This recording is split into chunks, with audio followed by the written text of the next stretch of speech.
Hey, welcome at the first Dutch Polkadot meetup.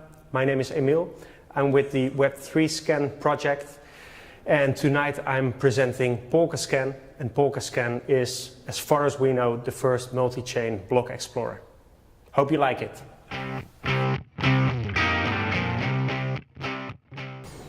Okay, so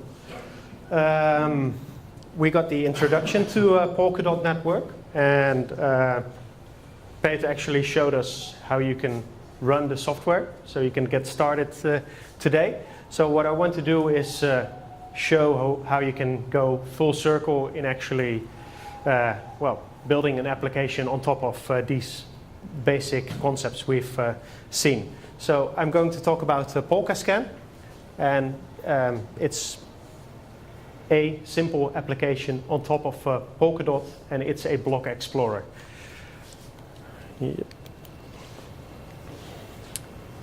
My name is Emiel. I'm Dutch. I'm from Rotterdam, so I'm a local. I'm an entrepreneur researcher, and I'm working on the project Web3Scan.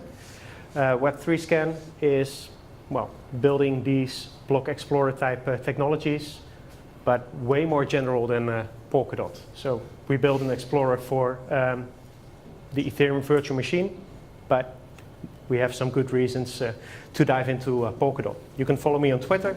I'm a meetup organizer, not only the Polkadot NL meetup, but also the Ethereum developers meetups. And I love Ethereum, and I love the culture of Ethereum. It's developer focused. And on these meetups, you meet lots of interesting people. So what's the plan today? I'm going to briefly touch on the problem that we try to explore with our explorers or our technology. I'm going to dive into the architecture and stack we actually use to solve the problem, and very easily take you step by step through the process of how you get from a node to an application. So, and there's plenty of room to actually get into the nitty-gritty details of the technical stuff, but that really depends on the time we have. So I hope someone can give me a cue when my time is running out. So what problem are we actually trying to solve with Web3Scan? So everyone is talking about all the stuff you can put on a blockchain all the time. And there's no limit. We've seen crazy stuff being put on a blockchain. But lots of stuff is being put on blockchains, and there will be lots of blockchains. We've heard that time and again, even today.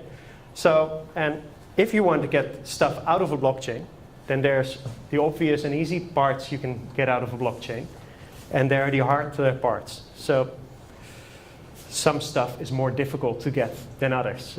And some stuff is not on a single blockchain. Some stuff is on multiple blockchains, or some stuff is partially on a blockchain. If you want simple stuff like what was the value of your transaction at a certain point in time a year ago, then you not only need that transactional stuff from a year back, which corresponds to a certain block, but you also need the exchange rate perhaps to have it in a dollar value or a euro value. So there's all sorts of simple stuff you can easily get out of a blockchain, out of a single blockchain, single transactions by blocks. The current state, like the balance of an account, or a previous state, which already takes a bit more effort in configuring your node. And basically all the data that is indexed by a node you can get out easily. And then there is all the other stuff. And all the other stuff, that's what I find interesting, and that's what I try to focus on with Web3Scan. So there is all the really hard stuff that is in a single node. So, for example, what does it mean that it's hard to get out? And what does it mean that it's easy to get out? So Peter showed us how you can do a remote procedure call to query something on the blockchain. So if you can get something out with one remote procedure call, then I guess it's easy to get it out of a single blockchain or node. So if you perhaps need 1 million remote procedure calls to get a certain piece of information out, like what is the total value of all the transactions that were ever processed in a blockchain. If the current block is at a block 1 million, then you would need to query 1 million of these blocks to actually calculate that value. So that's really hard to get that information out. But that's where block explorers actually do their thing. You can go to Etherscan, which is the block explorer for the Ethereum mainnet, and you can look up an account, and you can see the full transaction history of that single account. It's very hard to get that information from a single node without going through crunching through all the data.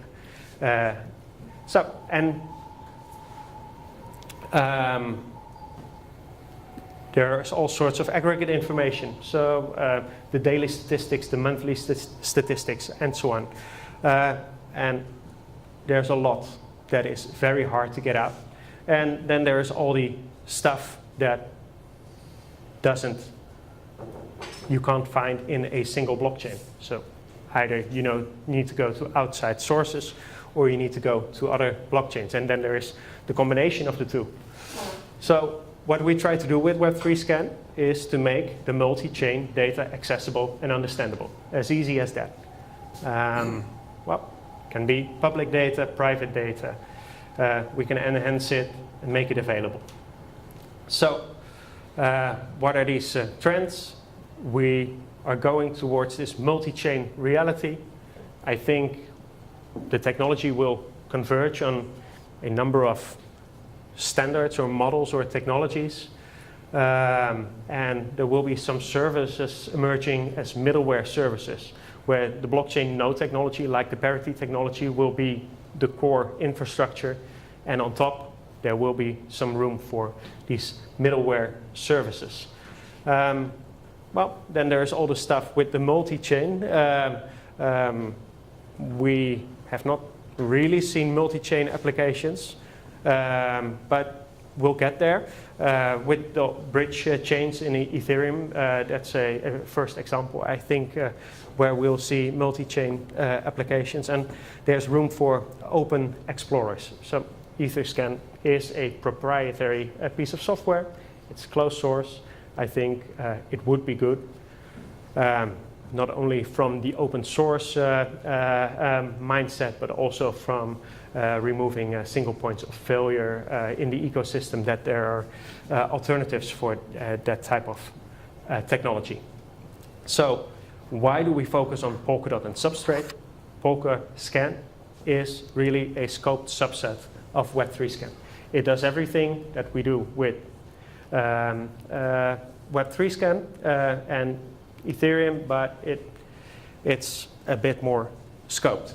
So, and it allows us to align the development of our technology with, well, this promising third generation blockchain technology. So Polkadot will be launched. Will launch its mainnet in 12 months. It will give us more or less 12 months to mature this technology stack. So I'm going to get into the architecture and the stack. So there is a source. That's a blockchain. And there is an application, a block explorer or a wallet or any type of application. And I think there's a gap in between. Either the application doesn't get the exact information in the exact manner, or, well, for some reason, the node simply has design parameters that it doesn't service that data the way you would want it. So there's room for this middleware layer, in my opinion. So in our architecture, at this point, we have a transformer on this side, and on this side, and in the middle, we have a very generic relational database management system. It's a MySQL database, and what we basically do is harvest the heck out of everything that you can find in the node and put it in a database. That's what this layer is about. It's a very thin layer to just put all the RPC calls in a database, and we normalize, associate, enrich, and so on. So we get to a very generic relational database system. And then, in the end, there is an application layer. It's an object relational model which transforms it into a JSON API, and that's the stuff all the developers from my generation know, and everyone knows how to build a website with that sort of stuff. And that's what we did with the Polkadot Polkascan UI. So the point is, there's this gap between the node and the application, and the point is that this is a solution that makes us agile to cope with change. We don't know where these needs for applications are going.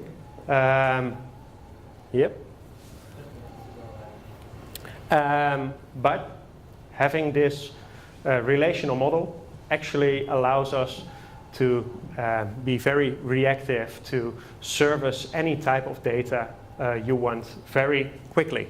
So in the future, we will likely move away from this architecture because either it doesn't scale, or it's not performant, or it's not targeted enough, or it doesn't offer the interface or structure we want.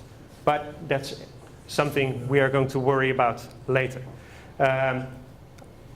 One final thought. The Polkascan Explorer is just one very simple application we are trying to service with our services. But it is a very well-picked application because there is a real need for that application at this point in the community. So, in 5 slides I can show you how we get from the data in the node to the application. This is a user interface for a Docker container. So this is exactly what Peter showed us in his presentation. You may recognize it. It's just the blocks coming in. It's the node. It's the same command I ran as Peter showed us. It's the Polkadot command. The name of my Polkadot node is Rotterdam Archive 2. It has the RPC and the WebSockets exposed, and it is an archive node. An archive node means that you can not only query the current state, which is stored in the blockchain, but you can also query all the previous states that you can find in the blockchain. So, once you have that node running, and once you have these RPC ports exposed, you can actually query what's happening in the blockchain. And this is, again, something Peter has already showed us. And he showed us the exact same method. It's within the chain section, it's the getBlock method. And as a parameter for the getBlock method, you provide the block hash. And the block hash is the cryptographic summary of the block, the identifier. And if we query for that block hash, then we get the block returned to us. So what does this say? Well, I'll get into that. But the data you get back is data you can put into a database, and you can normalize and associate and enrich and transcode and so on to put it in a relational model. And that's what we do with our MySQL stored procedures. We decode, normalize, associate, enrich, and aggregate the data. And obviously, that takes some processing power, but we have 5 seconds for every block to process that. And if you're quicker than the 5 seconds, because that's the block time, you can keep up. And these stored procedures do nothing more than put the data in a relational model. And everyone who has worked with a database should understand this. It's relational data of what's happening in a blockchain. Yeah. And once you have it in a database, then it's really easy to expose that data for an application. Everyone of my generation, and I'm a bit shy of 40 years, should know how to build a REST or a JSON API or even a SOAP endpoint or whatever, or put the UI directly on the database. It's really irrelevant, but you can actually do something with the data. So this is the model we use to build the Polkascan user interface. So we are going towards this multi-chain reality. So if you go to Etherscan or Etherchain or Bitcoin.info or any other block explorer, it is a user interface which is specific for one single blockchain. So we want a user interface design of our application to be supportive of a multi-chain reality. So we have two layers in our blockchain. Explorer, it's level 1, it's the multi-chain section, and then there is a second layer which is, well, the network of choice, or the network we are visiting. So currently Polkadot only has one network. It has the relay chain, and the relay chain is basically the chain that gets the summaries from all the parachains. It facilitates or accommodates some sort of coordination mechanism between these different parachains. Currently there's only the relay chain. I really look forward to the time when there will be many parachains, because then you can really see how this Explorer design is going to work. So that first level is the landing page of the Explorer. Currently it supports one network, but you can easily see that you can have multiple networks. It shows the state of each of the networks, and you can drill down into the network. So I'll go into the relay chain, and then I'll summarize with this screen again, because then you can see what it implies to browse the other networks. So once you explore the Polkadot relay chain, you go into the second layer. So to make it easier, we emphasize on a color per network. So pink is a color of choice for the Polkadot brand or the Polkadot relay chain. So we kind of overemphasized it, but you want to be absolutely clear that you are in the Polkadot relay chain section of the Explorer. Well, couldn't be more obvious. There is a block, there is a number of transactions. They're called extrinsics in Substrate and Polkadot, and a number of agents or accounts.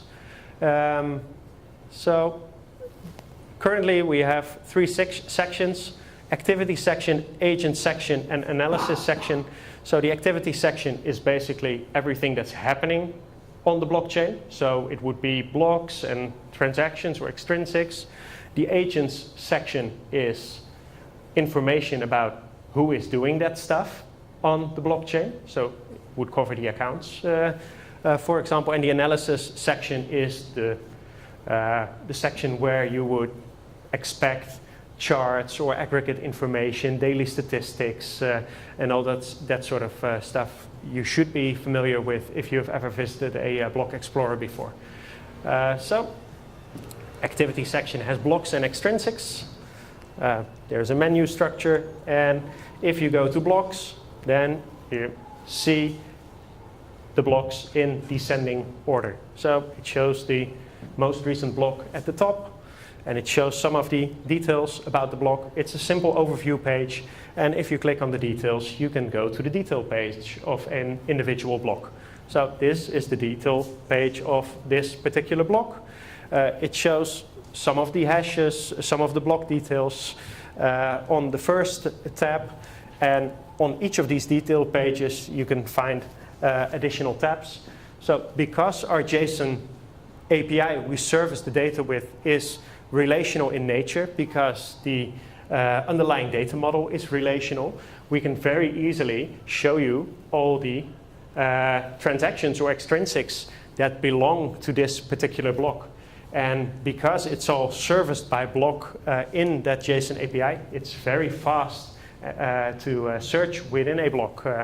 And you can sort. It uses data tables. So that's all JavaScript, so it's really, really fast.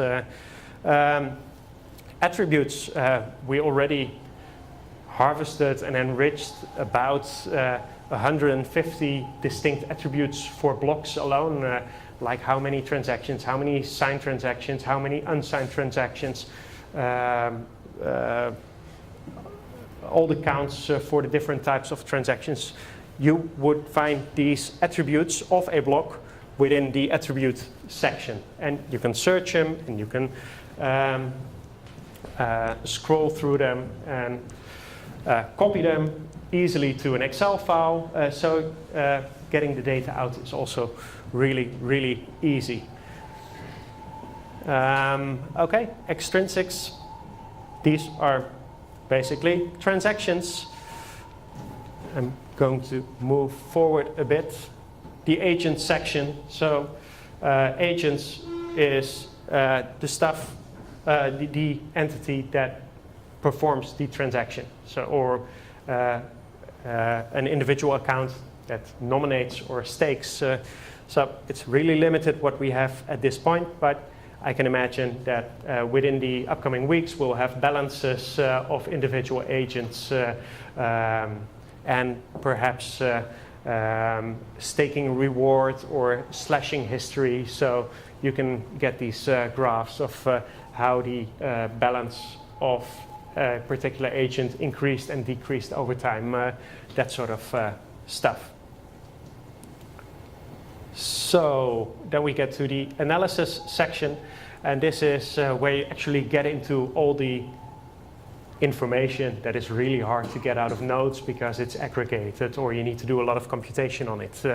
So we currently support about 5 charts. We have about 100 charts in the making, and one simple example of a chart is how many new agents or accounts, how the number of distinct accounts grew by day. So in Ethereum, we all know these charts that it's over, I don't know, 10 million, 20 million, 50 million accounts, I don't know. But it's a lot, and in this testnet with Polkadot, it's quite modest, of course. But this is a good way to keep track of that. This is the information you want to know about your node. So then we get back to that first level. If you have all that information about this second level, this particular network, and if you have it all in the database, it's really easy to aggregate that across chains. So perhaps you want to do searches across chains or do correlations across chains. How is this chain behaving relative to the other chain?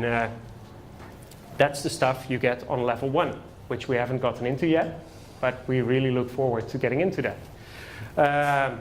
And then there are different types of level 2 chains. There's the relay chain, the chain that connects all the other chains. There's the parachain, all these heterogeneous chains that could have a different setup. I bet at some point there will be some boilerplate versions of parachains. So you will have a UTXO model, you will have an EVM model parachain, you will have a WASM model parachain, a simple token parachain, I don't know. And then there is the bridge chain, which I guess, I don't know too much about it, but you would want to be able to relay with Ethereum or Bitcoin. But all these different chains will have the same sections: the activity section, the account section, the analysis section. These are the three I've shown, but also perhaps a state section, which will show the state of the objects that live in these blockchains. A search section to actually query these chains for what you need. Tool section, there's lots of decoding and encoding in chains. There are some raw RPC calls you want to do maybe that would fit in the tools section. And an API, which actually gives you access to the underlying data directly. So, getting back to what we want to do with Web3 Scan and Polkascan, we want to accommodate you and the community and everyone with the stuff you need to know about the blockchains. So I have a technical deep dive. I've prepared 3, but I'll dig into one and see where this gets us. So if you do an RPC call, Peter showed us that if you query a block through the RPC, you get something back. And I was quite familiar with how to decode that with Ethereum, and then I started doing this, and this is what I got back for a block. And I had never seen this stuff, and apparently this is this is how it's stored in the Polkadot chain. And what I got is that these are extrinsics. This is a bracket, what's the name for it? Help me out. Square bracket.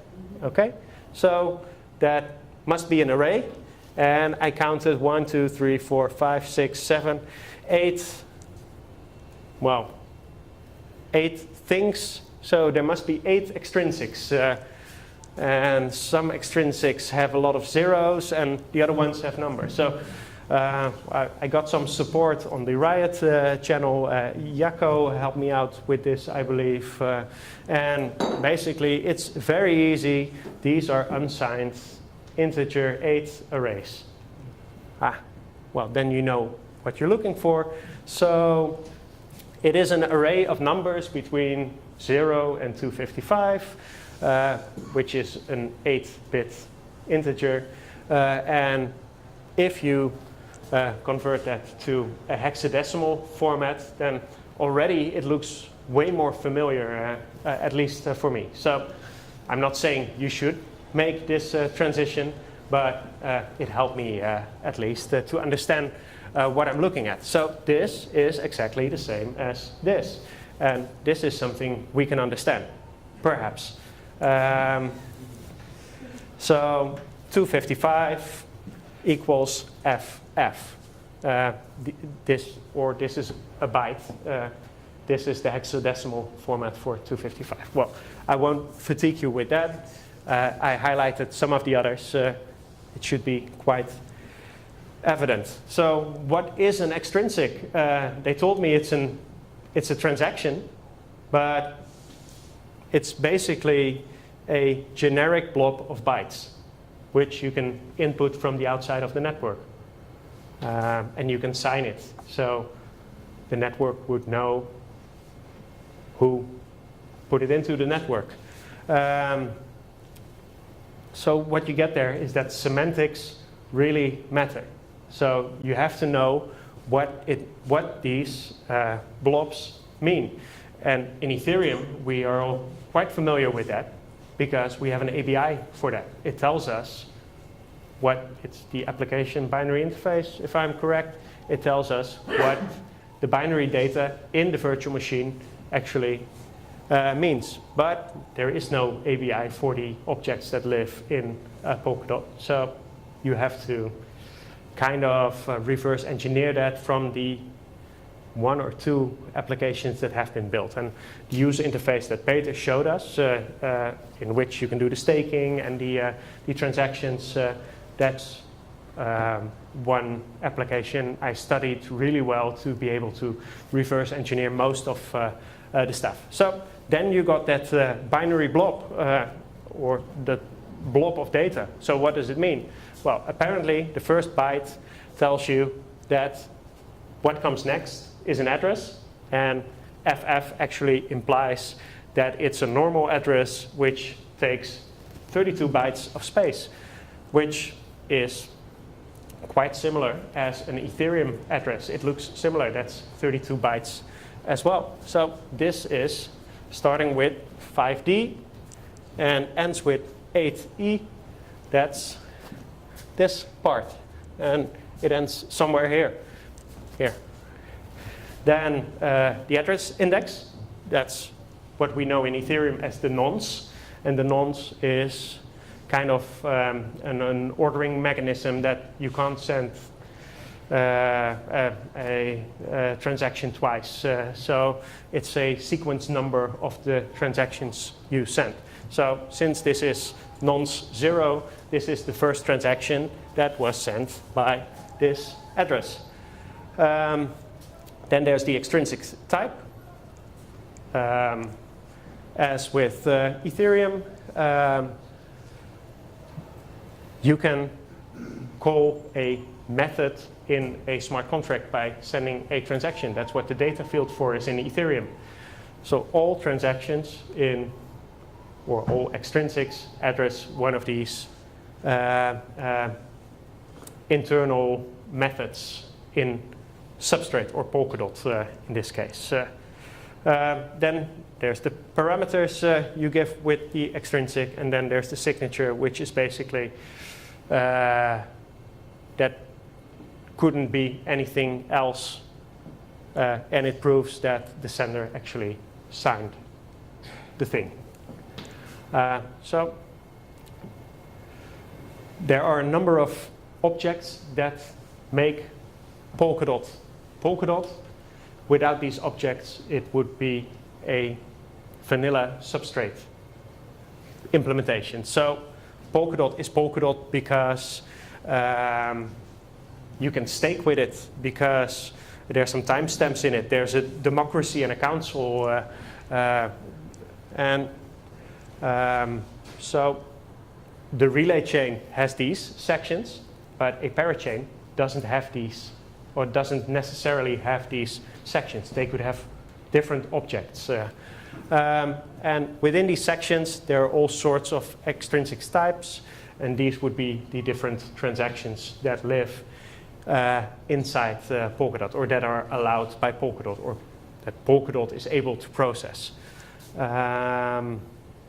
Well, and the data eventually maps to 32-bit integers or 46-bit unsigned integers, timestamps, or other data types, or even composed objects or arrays of these simple data types. And it's basically reverse engineering by going back to the Rust code, or going back to the JavaScript code of the applications that have been built, or by actually talking to the developers, that you do this reverse engineering. And I believe I heard someone say that this will be made a bit easier in future proof of concept. So I'll skip the storage lookups. I need 1 more minute for the development roadmap. So what are we going to do with Polkascan? Currently, if you go to polkascan.io, you will see that it's pretty static. You will see a block, and it won't update the block unless, well, you wait a week, because we update it once a week. So that's a problem for a block explorer. So Dave, who's working on the camera, is working really hard to get a data feed up and running, so it will be near real time. Doesn't really matter if it's a few seconds late, but it should be near real time. So we're Dockerizing and open sourcing the application, the Explorer GUI. We'll start with GitHub, so we can do issue tracking and accept requests, community requests to get more engaged, make everyone happy. And all these entities that we don't have, like all the balances, all the charts. We need some time to actually build that. Search and filters. So you can not only look it up, but you can actually query the user interface and all the extra statistics. So in the midterm, we're going to open up the API. One blockchain, harvesting one blockchain, that's good, but at some point there are limits to what you can do. So we need to look at scaling strategies and how to scale service management. And we'll be supportive of parachains, bridge chains. We're going to open source down the stack all the way down to the harvester. But that will take some time, and we'll take it one step at a time. And, well, integrate into Web3Scan, which supports Ethereum blockchains, and so on and so on. So what would we need from the community? I'm an old school web developer. I built a Symfony 4 application on MySQL with a JSON API. That's not really sexy. That doesn't update in the browser. So we would love to work with the community to build an open source WebSocket service on our database. And we would love to work with the community to build an open source JavaScript user interface, a React user interface, which perhaps, just to get started, does the same thing as the stuff we've built, but in a better way. And we are open to suggestions. Thank you very much. Yeah. Any questions? If there are no questions, we'll head straight for the drinks, of course. No, it was a joke. But anyway, I do have a question. How will you cover all of these? If the dream becomes true, then you have a diversity of parachains with all their own mechanisms and internals and semantics. How will you be able to keep up? I don't know. I think, every chain that is relevant will have to have an explorer. And every chain that is managed by a consortium will need an explorer. And there are really very limited